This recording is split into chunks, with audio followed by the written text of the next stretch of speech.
My name is Sophia, I am 34 years old, and I have spent my entire life as a ghost at my own family's feast. It's not a literal haunting, of course, but something more insidious.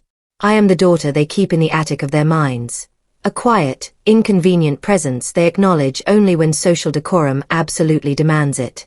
For years, I tolerated this spectral existence for one reason: a single shimmering promise dangled before me like a carrot before a starved mule: the inheritance. "You'll be taken care of, Sophia," my father would say, his voice a low rumble of dismissal. "There's something for you in the will." That something was my anchor. It wasn't about the money, not really. It was about the validation. It was the final posthumous proof that I was, in fact, part of the family. It was the belief that one day, a piece of paper signed in my father's looping cursive would declare me a part of the legacy my grandfather built, even if the living, breathing members of the family never did.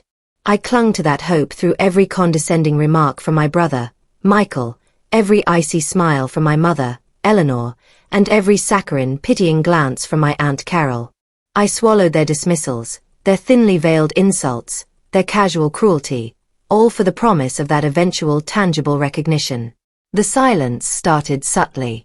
A missed invitation to a Sunday brunch. A family dinner I only heard about from a cousin's social media post. But the final deafening boom came on the fourth Thursday of November. Thanksgiving. The one holiday my father, Richard, held as sacred. I waited all day for a call that never came. That evening, I saw it. My brother's wife, Sarah, had posted a picture on Instagram. The whole family was there, gathered around the long, polished mahogany table in my parents' dining room. My father at the head, my mother beside him, Michael and Sarah laughing, even Aunt Carol, her face a mask of smug contentment. They were all beaming, their faces glowing in the candlelight, a perfect portrait of familial bliss. And I was not in it. The screen of my phone felt cold against my palm. A different kind of cold seeped into my bones, a deep, glacial chill that had nothing to do with the autumn air. It wasn't just an oversight. It was a statement. A quiet, brutal excommunication. They were testing the waters, seeing what it felt like to have a family gathering without the specter of their disappointing daughter present. And from the looks of their joyful faces, it felt wonderful. I knew, with a certainty that settled like a stone in my gut, what came next. The phone calls would stop entirely. The pretense would drop. And the next time their lawyer made a change to their estate plan, my name would be neatly, efficiently, and permanently excised. The ghost would finally be banished. A strange calm washed over me. The years of anxiety, of hoping, of trying to be good enough, smart enough, successful enough, it all evaporated. The carrot was gone, and the mule was finally free. But I wasn't going to just wander off into the pasture. Oh no. They had spent a lifetime playing a game with my heart. Now, I was going to play a game with their greed. And I was going to win. The first step in my resurrection was a carefully orchestrated death. I killed the Sophia they knew, the moderately successful, independent graphic designer who lived in a clean, minimalist apartment downtown. I let my freelance contracts expire, citing personal health issues. I sold my sensible sedan and bought a sputtering, rust-eaten wreck that coughed more than it ran. I traded my bright, airy apartment for a cramped, damp one-bedroom in the city's forgotten western quarter, a place that smelled of mildew and despair. I let my hair grow out, the roots dark against the salon-perfect blonde I'd maintained for years. I stopped wearing makeup, allowing dark circles to bloom beneath my eyes, a product of sleepless nights spent planning, not suffering. I lost weight, subsisting on a diet of black coffee and sheer adrenaline, until my clothes hung off my frame and my cheekbones stood out like sharp little blades. I was crafting a masterpiece of misery, a portrait of a woman who had fallen hard. The centerpiece of my performance was the illness. It had to be perfect, debilitating but not immediately fatal, chronic, and terrifyingly expensive. After weeks of research, I found it, a rare, progressive neurological disorder. Its symptoms were vague and varied: chronic fatigue, cognitive fog, muscle weakness, intense pain. Crucially, it was difficult to diagnose and had no definitive cure, only a host of experimental, wallet-draining treatments. I became an expert on my own fictional affliction, memorizing symptoms, drug names, and medical jargon until I could recite them with the weary authority of a long-suffering patient. I let 3 months pass. 3 months of silence from them. 3 months of meticulous construction for me. Then, when the stage was perfectly set, I made the call. I dialed my mother's number, my hand steady, my heart a cold, hard metronome in my chest. She answered on the 3rd ring. Eleanor. Her voice was crisp, impatient. I took a shaky breath, pitching my own voice to a register of fragile desperation. Mom. It's Sophia. A pause. Sophia. I was wondering when we'd hear from you. Your father and I were saying just the other day. Her voice trailed off, the lie unfinished. I'm sorry I haven't called, I whispered, letting a fake sob catch in my throat. Things have been hard. Hard. The word was laced with suspicion. What does that mean? Did you lose that little design job of yours? It's more than that, Mom, I cried, the tears now flowing on command, a skill I'd perfected in the lonely nights of my adolescence. I'm sick. I'm really, really sick. I gave her the whole story, the carefully rehearsed narrative of my decline. The diagnosis, the job loss, the mounting medical bills, the move to my squalid new apartment. I painted a picture of utter destitution, of a daughter on the brink of collapse. Silence hummed on the line. I could almost hear the gears turning in her head, the cold calculus of the situation. A sick daughter was a liability, a drain, an embarrassment. Well, she said finally, her tone devoid of any warmth. That is unfortunate. Your father will not be pleased to hear this. I don't know what to do, I whimpered. The doctors. They mentioned an experimental treatment. A new gene therapy trial in Switzerland. It's my only real hope, but it costs a fortune. Money I don't have. This was the bait. The glistening, irresistible lure. A solution that was also an expense. Switzerland, she repeated, the word hanging in the air. I see. Sophia, I need to speak with your father and Michael. Don't do anything. We will be in touch. She hung up without saying goodbye. I wiped my face, the fake tears leaving cold tracks on my cheeks. The line had been cast. Now, I just had to wait for the sharks to start circling. They didn't make me wait long. 2 days later, my brother Michael called. His voice, usually a smooth baritone of condescending charm, was clipped and businesslike. Sophia.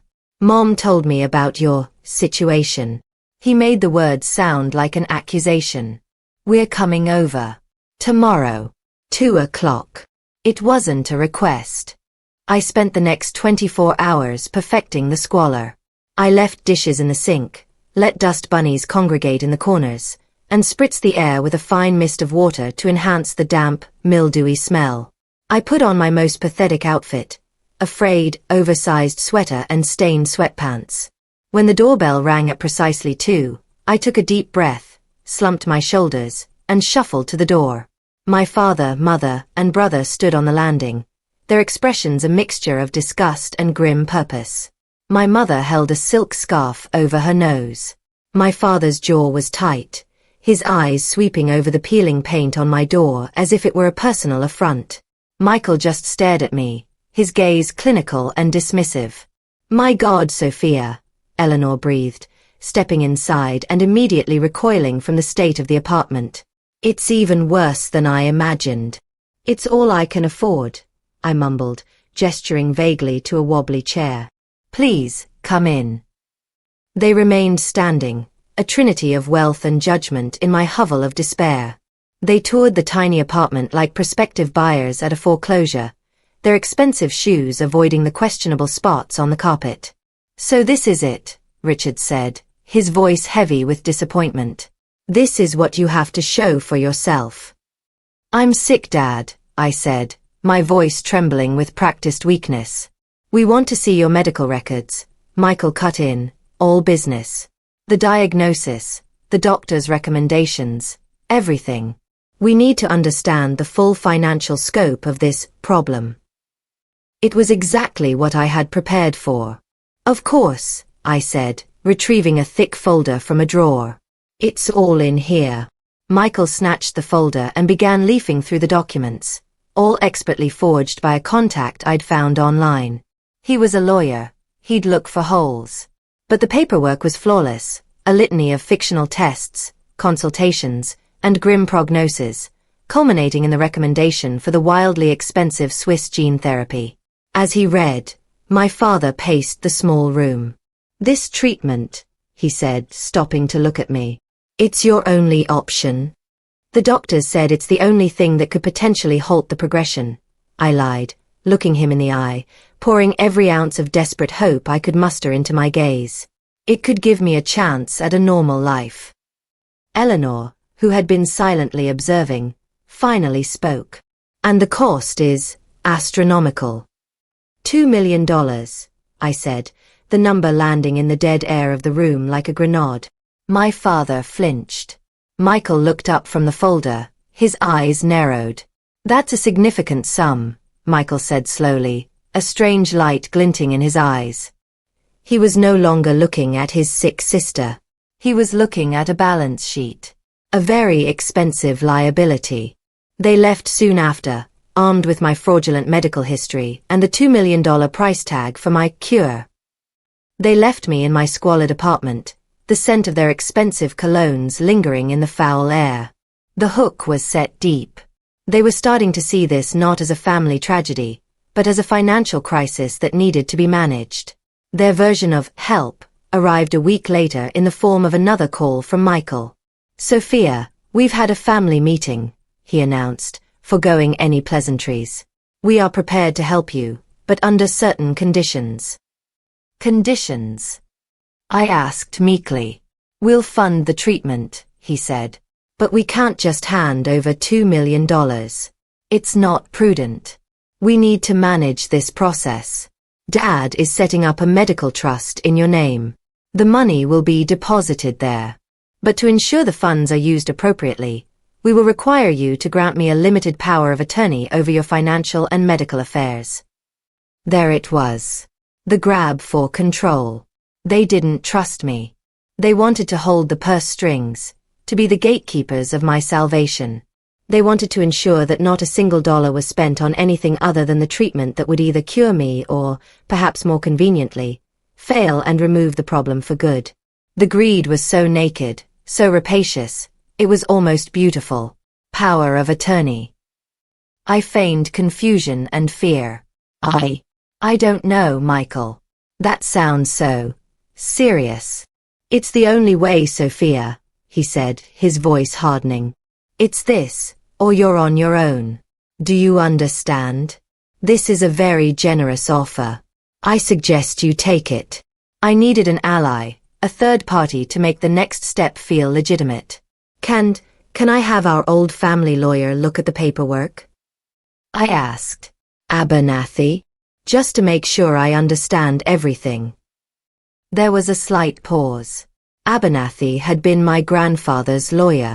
He was semi-retired now, a relic from an older, more honorable era of the family. He'd always had a soft spot for me and a barely concealed disdain for the man my father had become. "Fine," Michael grunted, clearly annoyed. "Have the old fossil look at it. But be quick about it, Sophia. The clock is ticking." He didn't know it, but the clock was ticking for him, not for me. And Abernathy wasn't just going to look at the paperwork. He was going to help me draft the perfect, beautiful, inescapable trap. Abernathy's office was a sanctuary of old leather, polished wood, and the comforting smell of aging paper. He was a small man with kind eyes that crinkled at the corners and a mind as sharp as a tack.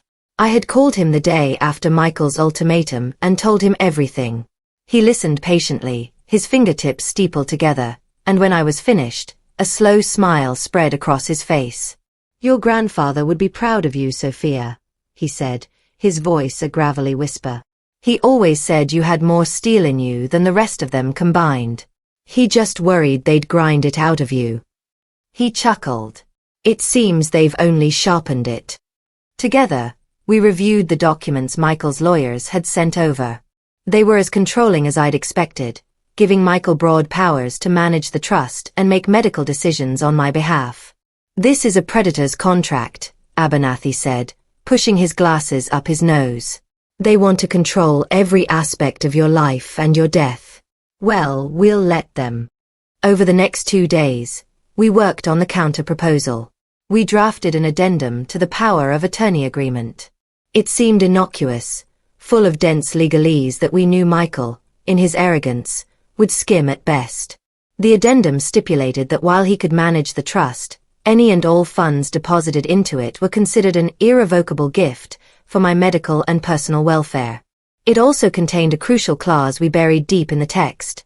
Should the primary beneficiary, me, be deemed mentally competent and physically recovered by an independent medical assessor of my own choosing, full and sole control of the trust and all its assets would revert to me immediately and permanently. To them, it would seem like a standard clause, a distant eventuality for a woman supposedly dying of a degenerative disease. To me, it was the key that would unlock the cage. "They will sign it," Abernathy said with confidence, blotting the ink on his final note. "Greed makes men careless." I signed the papers in front of Michael a few days later in his sleek, sterile office. He barely glanced at the addendum Abernathy had so carefully crafted, his focus solely on the signature line that would grant him control. He was so sure of his own cleverness, so certain he was managing a crisis. He had no idea he was a pawn in a much smarter game. "This is for the best, Sophia," he said, taking the signed document from me with a patronizing smile. "Now we can finally get you the help you need." The help was swift. A week later, Abernathy called to inform me that $2 million had been transferred from my father's primary investment account into the newly established Sophia Medical Trust. The money was sitting there, a vast, digital fortune, waiting. The sharks had taken the bait, the boat, the fishermen, and the entire pier. The trap was set. Now it was time to spring it. For the next month, I played the part of the grateful, dying patient. I sent weak, thankful emails to my parents. I answered Michael's curt, weekly calls with reports of my declining health.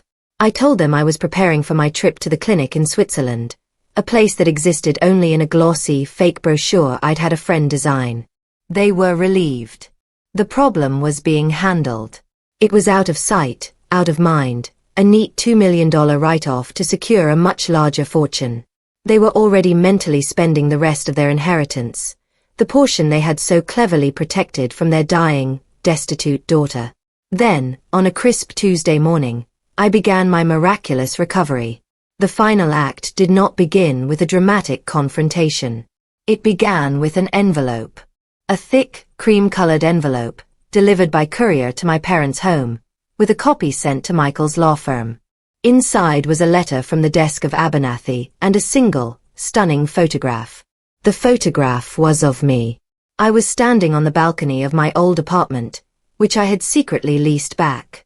The sun was shining. I was wearing a vibrant, elegant blue dress. My hair was cut and styled, my makeup flawless. I was smiling, holding a glass of champagne, the very picture of health, success, and vitality. The letter was concise, professional, and utterly devastating.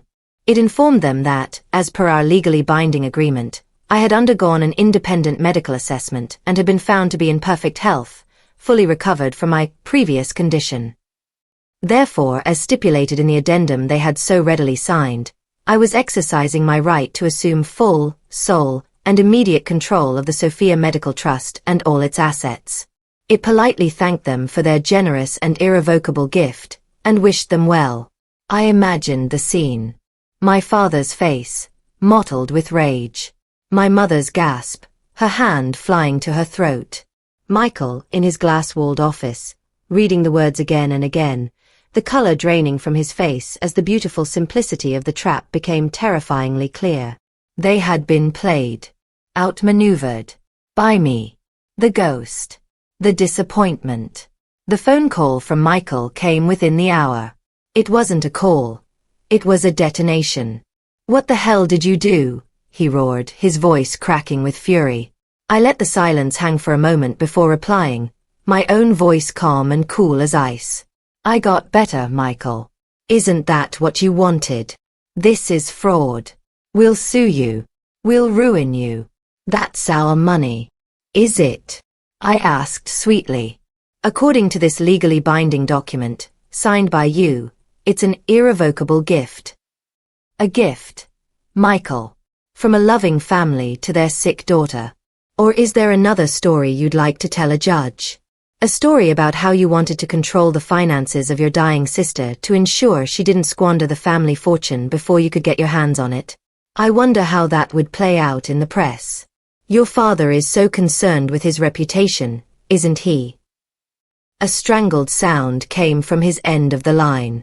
He knew I had him. They couldn't sue without exposing their own monstrous motives to the world. Their avarice was the prison they had built for themselves, and I had just locked the door and thrown away the key. You were never sick, were you? He whispered, the rage replaced by a dawning, horrified understanding. I was sick, I said, and for the first time, my voice was filled with real raw emotion. I was sick of being invisible. I was sick of being your footnote, your afterthought. I was sick of waiting for a scrap of affection you were never going to give. You made me a ghost, so I decided to haunt you. I ended the call, my hand not even trembling. That evening, I sat on my balcony, the real one, overlooking the glittering city lights. My life was my own again, but transformed. I had the financial freedom I'd never dreamed of, but that wasn't the victory. The victory was the silence. The knowledge that they could do nothing. They had lost a piece of the fortune they worshipped, handed over willingly by their own greedy hands. They had been beaten at their own game. I raised my glass, the same one from the photograph, and made a toast. Not to the money, but to the ghost who had finally learned how to fight back. I took a sip of the cold, crisp champagne and looked out at the endless expanse of the night sky. For the first time in my 34 years, I felt completely, utterly, and magnificently solid. I was no longer waiting for my inheritance. I had just claimed it. If you like this story, please like this video, subscribe to the channel and share your impressions of this story in the comments. To listen to the next story, click on the box on the left, and thank you for watching.